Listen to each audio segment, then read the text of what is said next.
Hello friends, this is Gaurav Lat, big bull coach. So जारी रखते हैं हमारा डेली सीरीज़, आपका मार्केट का डेली डोज आज के लिए, यानी 22 जून 2026 के लिए, that is the 22nd of June 2026 Monday. So आज के लिए आज की बात करें तो निफ्टी जो है वो लगभग 90 पॉइंट्स बढ़कर 24,103 पर बंद हुआ। That is Nifty was up 90 points, closing at 24,103। और वही बैंक निफ्टी की बात करें तो वो 250 पॉइंट्स बढ़कर 57,936 पर बंद हुआ। That is it closed up 250 points, closing at 57,936। So देखिए, बाजार खुला तो तेज़ी के साथ ही था। तो निफ्टी जो है वो ऑलमोस्ट 100 पॉइंट्स ऊपर खुला। 94 points pre opening rate settle किए ही थे ऊपर की ओर। सो देखिए, it was because it was more और लेस एक्सपेक्टेड। देखिए, फ्राइडे का जो फॉल था it was mainly driven by IT stocks. तो आईटी स्टॉक्स तो आज थोड़ा ठंडे ही थे, बट बाकी जो सेक्टर्स है जैसे कि बैंकिंग में थोड़ी सी तेज़ी थी सुबह को, उसके अलावा रिलायंस इंडस्ट्रीज़ में तेज़ी थी, जिसके कारण कहीं ना कहीं निफ्टी में एक थोड़ा तेज़ी का रुझान था। So Nifty opened up, Nifty open just above 24,100। उसके बाद निफ्टी ने और थोड़ी बढ़ने की कोशिश की, पर वही निफ्टी को जो 24,140 के आसपास आते आते फुस हो जा रहा था। सो ये ट्रेंड अगर आप देखें तो लगभग पूरा दिन ही चला। जैसे निफ्टी 24,150 के ऊपर जाता तो वैसे फुस हो जाता। तो इसका मतलब साफ है कि जैसे ही निफ्टी अपने अपने जो इमीडिएट हाई है, जो अभी रिसेंट हाई जो है 24,190 है निफ्टी का, उसके जैसे ही पास आ रहा है, बाइंग ही जैसे बंद हो जा रहा है बाजार में। सेलिंग का प्रॉब्लम नहीं है, बाइंग बंद हो जा रहा है। सो देखिए, भाव को अगर ऊपर बढ़ना है तो बाइंग तो आना पड़ेगा ना। जस्ट बिना ट्रेड हुए तो कोई भाव बढ़ नहीं जाएगा। तो ये प्रॉब्लम है, कहीं ना कहीं रिलक्टेंस है इन लेवल्स के ऊपर। कोई जल्दी से लेना नहीं चाहता है, सबको डर लगता है लेके फंस गए तो। सो वही वाली बात है, साइकोलॉजिकल फैक्टर एक काम कर रहा है। तो निफ्टी जो है बार बार एग्जॉस्ट हो जा रहा था। सो फाइनली जाके एक बार के लिए तो 24,000 के 100 के नीचे ही चला गया लास्ट में, बट क्लोजिंग एवरेज के हिसाब से 24,100 के ऊपर बंद किया निफ्टी। देखिए, प्रॉब्लम क्या हुआ था, रिलायंस इंडस्ट्रीज जो काफ़ी ऊपर था, सुबह को वो दिन का के अंत आते आते उसने अपने काफ़ी गेंस दे दिए। एक समय पे रिलायंस इंडस्ट्रीज लगभग 2.5% ऊपर था। सो दिन का अंत आते आते 1% ऊपर था। उसके अलावा छुटपुट ले वाली थी। देखिए, हाँ, फार्मा सेक्टर में बहुत अच्छी ले वाली थी। फार्मा सेक्टर में आज भी अच्छी ले वाली थी। So Nifty pharma was up more than 1%। Pharma stocks में एक बहुत अच्छा दौर चल रहा है, और खास करके मिड कैप फार्मा स्टॉक्स में तो और ज़्यादा अच्छी ले वाली चल रही है। सो वहाँ पे अगर इन्वेस्टर्स, अगर जो डिफेंसिव प्ले में इंटरेस्टेड है, pharma sector is for you. Indian pharma play is really happening. तो उसके अलावा देखिए, मार्केट में खास कोई ऐसा ड्राइविंग फैक्टर नहीं है। बैंक निफ्टी भी अगर आप देखें तो बार बार स्लगिशनेस दिखा रहा है। उसके अलावा छुटपुट गेंस इधर उधर ऑटो सेक्टर में थोड़े बहुत आ जा रहे हैं। तो बाकी ड्राइविंग फैक्टर की थोड़ी कमी है। बट आज लगता है मार्केट प्लेयर्स का ज़्यादा इंटरेस्ट जो है वो स्मॉल कैप्स की ओर था। सो स्मॉल कैप 250 से ऑलमोस्ट 0.25% बढ़ के बंद हुआ आज। सो जिसमें अगर आप देखें तो कई सारे स्टॉक्स थे जो एकदम धड़ाकेदार तेज़ी के साथ बंद हुए, लाइक किर्लोस्कर ऑयल इंजन्स, नौसिल। उसके अलावा और भी जैसे आपका ट्रांसफॉर्मर एंड रेक्टिफायर, ये स्टॉक ऐसे तो ऊपर से काफ़ी गिर चुका था बिकॉज ऑफ कुछ फंडामेंटल रीजंस। इनका जो अफ्रीका यूनिट में कुछ प्रॉब्लम्स आई थी, इनको बैन कर दिया गया था। यूएन द्वारा बोलते, हाँ, यूएन द्वारा इनको बैन किया गया था। बट शायद वो बैन हटा लिया गया है। Now the company is back on track. तो अब देखिए रहे, एक बार चीज़ें बैक ऑन ट्रैक आ जाती है तो किस तरह गेंस आते हैं। सो ये सब कुछ कुछ चीज़ें जो, देखिए, जो इंडस्ट्रियल प्ले है वो बहुत अच्छा कर। अगर आप किर्लोस्कर ऑयल इंजन्स देखें तो ये ऑल टाइम हाइस पे स्टॉक चल रहा है।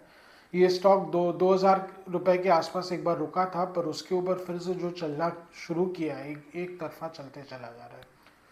Now it is the company has a market cap of almost 40,000 crore. So देखिए, जो भी थाई कंपनी है, जिसको बोलते हैं ना, जो भी वेल एस्टैब्लिश्ड कंपनीज हैं, उनको अब जो एकदम जो स्टडी इन्वेस्टर्स होते हैं, जो एकदम चुपचाप काम करते हैं, तो वो एकदम दबाए चले जा रहे हैं। इसमें मुझे जहाँ तक लगता है ऐसे स्टॉक्स में डेफिनेटली पीएमएस की भी बहुत लेवाली आ रही है, because they are always looking for companies which are well established, which are extremely good ultra long term place. Multi bagger का भी मल्टी बैगर बन सकते हैं।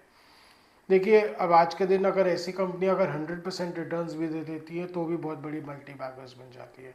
एक समय था जब मल्टी बैगर्स का डेफिनेशन था जो स्टॉक्स 300 400% 500% आपको रिटर्न्स दे, पर देखिए अब धीरे धीरे लोगों के एक्सपेक्टेशन भी कम हो गए। 100% गेंस भी अगर कोई स्टॉक 2-3 साल में या चलो 5 साल में भी अगर दे देता है तो वो भी अब मल्टी बैगर की कैटेगरी में आ जाता है। तो ये सब यही बात है फंडामेंटली कि वो ऐसी स्टॉक्स बहुत ज़्यादा प्रेफर की जा रही है। तो आने वाले टाइम में ऐसे जो वेल एस्टैब्लिश कंपनीज को बार बार लेते रहा जाएगा।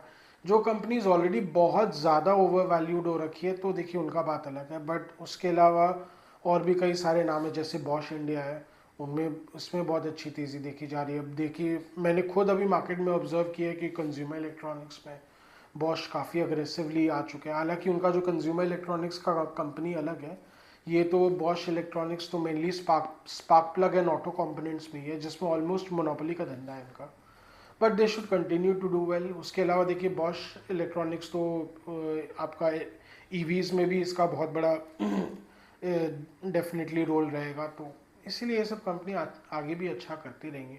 और ऐसा नहीं है कि ईवी आ गया तो अब जो पेट्रोल इंजन एकदम से बंद ही हो जाएंगे। इथेनॉल में गवर्नमेंट बहुत बड़ा प्रमोशन कर रही है, तो इथेनॉल कार्स भी आगे बिकते रहेंगे, तो उसके लिए स्पार्क प्लग तो दरकार रहेगा ना। सो ओवरऑल ऐसी ऐसी अच्छी कंपनियां जो वेल एस्टैब्लिश्ड है, जिनका मार्केट बहुत अच्छा एस्टैब्लिश्ड है, वो सब कंपनीज बार बार अच्छा करती रहेंगी। अभी थोड़ा सा देखिए एक स्लगिशनेस का दौर चल रहा है। देखिए काफ़ी मेन मार्केट में थोड़ा स्लगिशनेस इसलिए क्योंकि इंस्टीट्यूशनल बाइंग नहीं है। आज भी अगर आप देखें तो हार्डली 1000 करोड़ रुपए का लिवाली किया गया डीआईएस की तरफ से। एफआईएस ने हल्का फुल्का बेचा, तो कोई कंसिस्टेंसी नहीं है, जिसके कारण कहीं ना कहीं ये ठीक से बढ़ नहीं पा रहा है। तो ऐसे हो सकता है रेंगते रेंगते मेन मार्केट बढ़ भी जाएगा, 24,500 तक निफ्टी चला भी जाएगा, बट अगेन वो सस्टेन करना बहुत मुश्किल हो जाएगा फिर अगर इंस्टीट्यूशनल बैकिंग नहीं आते तो। अगर ढंग से इंस्टीट्यूशनल बैकिंग यहाँ से आ जाती है तब तो फिर Nifty I will not be surprise 25,000 तक भी जा सकता है, गिवन दैट अभी थोड़ा ग्लोबल माहौल अभी ठीक हो गया है। यूएस ईरान टॉक्स भी अभी ओवर द वीकेंड हुए हैं और अच्छा प्रोग्रेस किए हैं।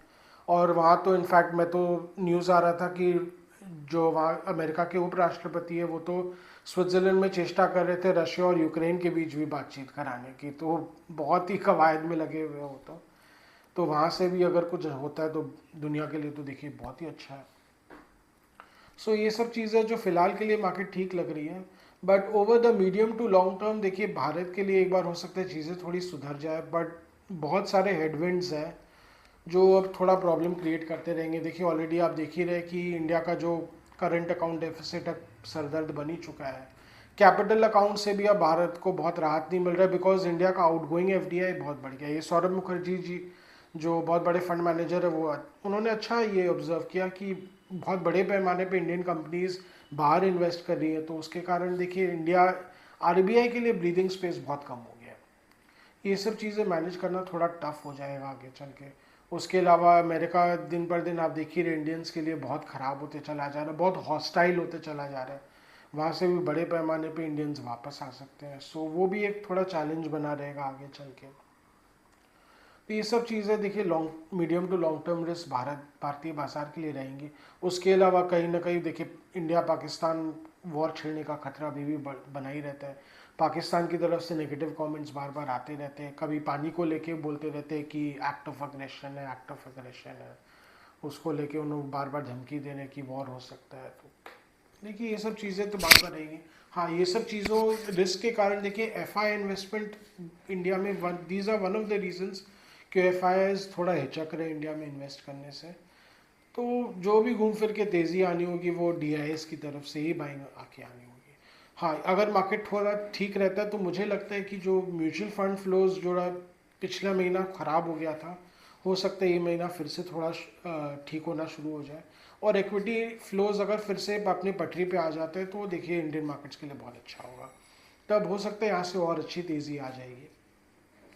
बाकी small caps and mid caps में जो तेज़ी आएगी मुझे जहाँ तक लगता है it will be more driven by PMS buying, portfolio management services की तरफ से जो लेवाली आती रहेगी वो ज़्यादा बड़ा रोल प्ले करेगा उसमें। तो यही था हमारा का आज का daily vlog. By the way, कल जो है मार्केट एक्सपेक्टेड है कि गिफ्ट निफ्टी ऑलमोस्ट 80-90 पॉइंट्स ऊपर है, तो कल तो मार्केट देखिए अच्छा ही खुलना चाहिए, 24,200 के ऊपर ही खुलना चाहिए निफ्टी। अगर ऐसा होता है और अगर 24,200 के ऊपर निफ्टी सस्टेन कर जाता है, हालांकि आज तो 24,100 के जस्ट ऊपर ही बंद हुआ था, हो सकता है फिर से एक बार 24,200 के आसपास रेजिस्टेंस आए, वहाँ से हो सकता है एक बार निफ्टी घूम जाए। अगर 24,200 के ऊपर निफ्टी ढंग से चल जाता है तब हो सकता है टेक्निकल स्ट्रेंथ के कारण थोड़ी अच्छी लेवल देखी जा सकती है, नहीं तो एक बार हो सकता है यहाँ पे निफ्टी को काफ़ी कंसोलिडेट करना पड़ेगा 24,100 से 200 के बीच, तब जाके हो सकता है धीरे धीरे रंगत बनेगी 24,500 तक जाने की। पर एक बार के लिए तो देखिए रंगत है 24,500 तक जाने की। सो यही था हमारा आज का डेली व्लॉग। आज का हमारा डेली व्लॉग यहीं तक रखते हैं। आशा करें कि आपको हमारी डेली व्लॉग्स अच्छी लग रही हो। Do like, share and subscribe to our channel. Do hit the bell icon for regular update on our videos.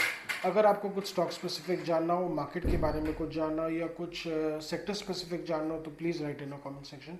We'll get back to help you in any way possible as much as possible. And again, अगर आपको कुछ comments, feedback या suggestions देना हो तो please write in a comment section. Your comments, feedback are valuable for us. So आज के लिए थैंक यू।